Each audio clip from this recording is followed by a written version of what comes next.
to this edition of Iampeth's Inside the Penman Studio. My guest for today is Iampeth Master Penman Vivian Mungall. Vivian and her husband Rich own Ziller of KC. As many of you know, they supply very fine products to the calligraphic community and the pointed pen community. Vivian, thank you for joining us today. Oh, thank you for having me here. So this is your Master Penman certificate behind us, and a very beautiful job on that. When did you get inducted, Vivian? What year was that?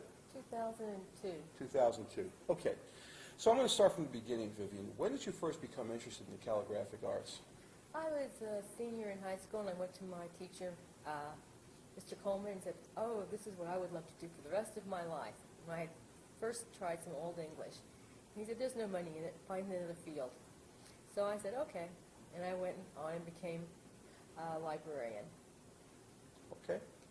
All right. And when did you develop an interest in pointed pen? I really never had a strong interest in pointed pen because I didn't really know it existed.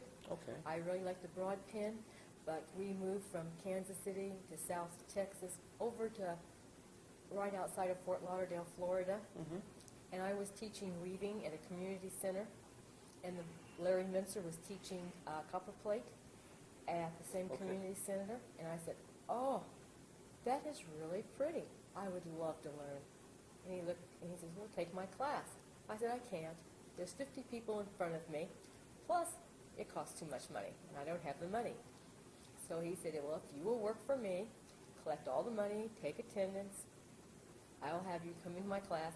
And so for almost 2 years, I took his class, and I learned copperplate, flourishing, and some broad pen. Okay. Now, you mentioned in high school you had exposure to text lettering. Right. When you first studied this, was it self-study? Did you have teachers? Did you take a class? I took a class from Larry Mincer, and we learned copperplate.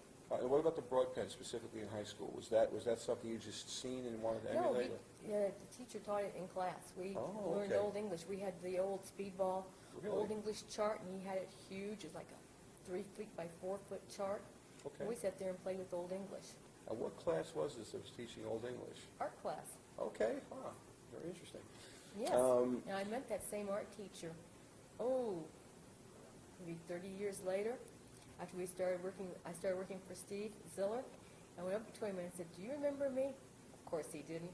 And I said, I'm the one who came up to you and asked if I could make a living in lettering, and you said no. And I said, now I am fortunate enough to come all the way around and have a career in lettering. Yes, remember those words. Yes. He was very happy. Oh, that's good. So, Vivian, who do you count, and when you look back on your early career, who do you count among your mentors? Well, Larry Mincer was the first mentor. Okay. And we moved into Kansas City. And I had a small child, and he said, I need to go meet Steve Ziller. And it took me a year and a half to get the courage to go meet someone who was as good as he was. And finally, after much nudging, I called Steve Ziller, and I said, I would like to come and meet you. He says, well, I can meet you between funerals. So if you can come down, I'll give you 5 minutes in my office. And I came down, and 5 minutes went to 20 minutes. And we clicked, and he eventually asked me to become an apprentice. So he was my second mentor. And what year did that occur? Do you remember approximately when you met him? It would be 82. 81. And for those of our audience who may not know about Steve Ziller, he was a Zenarian graduate and one of the old master penmen. So he was fine at pointed pen work, engrossing, and pretty much all around. And his mentor was Tambler, or his mentor was completely Luffer. Luffer, right? That's right. You're right. Zenarian graduate, but he did have, in fact, was involved with Tamlin at some point. He was involved with Tamlin, but Luffer was his idol. He took every class from Luffer, and he still had many of his schoolwork pieces, which we still have. And Luffer was, for many years, the stalwart teacher at the Zenarian College of Art, Zenarian College of Penmanship, and probably one of the most underrated penmen who ever lived. I mean, he was really remarkable in all the different fields. Do you have one particular style of the calligraphic arts that you particularly enjoy doing, whether it's text lettering, illumination? I like to do the illumination and text lettering on resolutions and poems. I'm basically a broad pen letterer since I came into the studio with Steve, and the studio emphasized broad pen lettering over copperplate. I thought I would be a copperplate lettering artist and do envelopes and other types of menus and that type of thing. But once I started working with Steve, it was completely the broad pen And resolutions. and resolutions. So while you look at your career over time as a calligrapher and engrosser, you know, was the certificates or the resolutions the main focus of what you did? Or did you do a bunch of everything, or was that really the main focus of what you did? When I first started, I did certificates for Okay. Steve. My first job was lettering 8,000 certificates.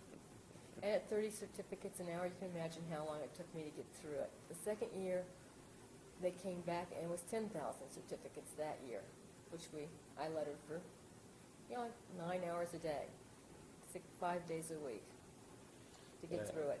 I think you'd agree. I mean, we have a lot of people with great interest in the golden age of ornamental penmanship and the Zenarian type of pen arts that were done. But I think some of us over-romanticize that and forget that those folks work pretty hard for a living. And They did, Steve said that during the season, you would work 5, 6, 7 days a week. You would work 8, 10, 12, 13 hours a week because your job then was to get all the people graduated. And so when the diploma season rolls around, you worked very, very hard. And he said that Iampeth always met in the summer because they were so exhausted after thousands and thousands of diplomas that they needed to get away and just relax and have fun. gotcha. Which of the past masters do you admire most? Well, after looking at a lot of them, I think the one I admire the most is Mungall. Yes, me too. And that was only a recent addition to my field of knowledge because we acquired something, I think it was from the L.L. Fields collection, where we acquired some of Mungall's pieces, even a gentleman named Carr.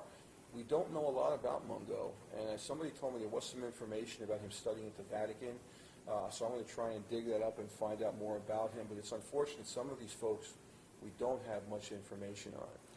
Well, I don't think you do because, as Steve would tell me, engrossers were very secretive people in many ways, that once they had their secrets, they never divulged how they did it or who their customers were.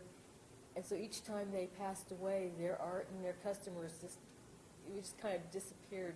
Interesting. Very interesting.